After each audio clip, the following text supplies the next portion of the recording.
হয়, এতিয়া কৃষকসকলৰ মাজত এতিয়া মাজুলীত হাহাকাৰ পৰিৱেশে বিৰাজ কৰিছে।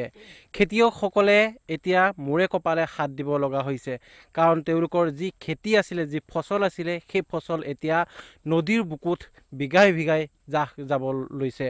হয়, মই এতিয়া উপস্থিত আছোঁ নামনি মাজুলীৰ কুলিচাপৰি গাঁৱত, আৰু এই কুলিচাপৰি গাঁৱতে সোৱণশিৰি নদীয়ে তীব্ৰ ৰূপ ধাৰণ কৰিছে এই ভৰ খৰালিটো। আচলতে কাতি মাহতো এতিয়া সোৱণশিৰি নদীয়ে তীব্ৰ ৰূপ ধাৰণ কৰিছে। মই এটা পথাৰ দেখুৱাম, বাওধানৰ পথাৰ। মই প্ৰাক নিজৰ দৰ্শকসকলক, এয়া হৈছে বাওধানৰ পথাৰ।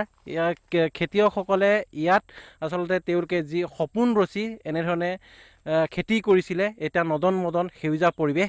কিন্তু এটা বিপৰীত ছবি, ইয়াৰ ঠিক বিপৰীত ছবি মই দেখুৱাম, কেনেধৰণে এই বাওধানৰ খেতি এতিয়া নদীৰ বুকুত বিঘাই বিঘাই জাহ যাবলৈ লৈছে। এয়া হৈছে সোৱণশিৰি, আৰু এই সোৱণশিৰি নদীতে এতিয়া বিঘাই বিঘাই এনেধৰণে খেতি পথাৰ, বাওধানৰ খেতি নদীৰ বুকুত জাহ গৈছে।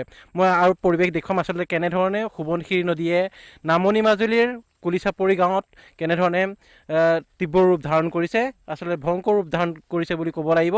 দৈনিক বিঘাই বিঘাই বাওধানৰ খেতি নদীৰ বুকুত জাহ গৈছে, ফলত কৃষকসকলে হাহাকাৰ পৰিৱেশৰ মাজত থাকিব লগা হৈছে, কাৰণ তেওঁলোকে মূৰে কপালে হাত দি থাকিব লগা হৈছে।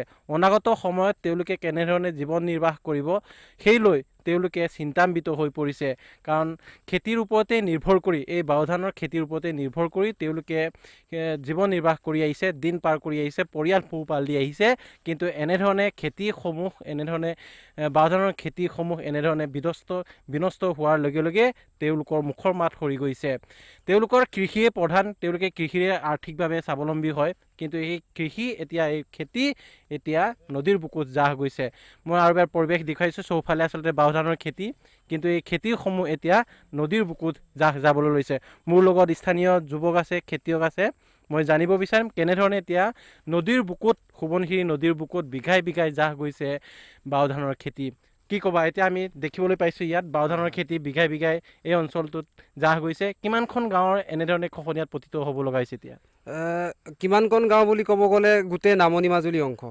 আপোনালোকক এটা ভৌগোলিক ইয়াৰে মানচিত্ৰখন দেখুৱাই দিব বিচাৰিম। মানে মই ইয়াৰ পৰা সোৱণশিৰিৰ পৰা আৰু ব্ৰহ্মপুত্ৰলৈ মাজত মাত্ৰ 4 কিলোমিটাৰৰ ডিফাৰেঞ্চ, আৰু আমাৰ ইয়াৰ পৰা নামনি অংশলৈ প্ৰায় 12 কিলোমিটাৰ আছে। সেয়া অনুমান কৰক, গোটেইখিনি যিমানখিনি গাঁও আছে গোটেইখিনিয়ে এতিয়া কি কয় গৰাখহনীয়াৰ কবলত। আপোনালোকে যদি কিবা অতি সোনকালে কিবা এটা নকৰে, নামনি মাজুলী গোটেই অঞ্চলটো কি কয় গৰাখহনীয়াই হতুৱাই লৈ যাব।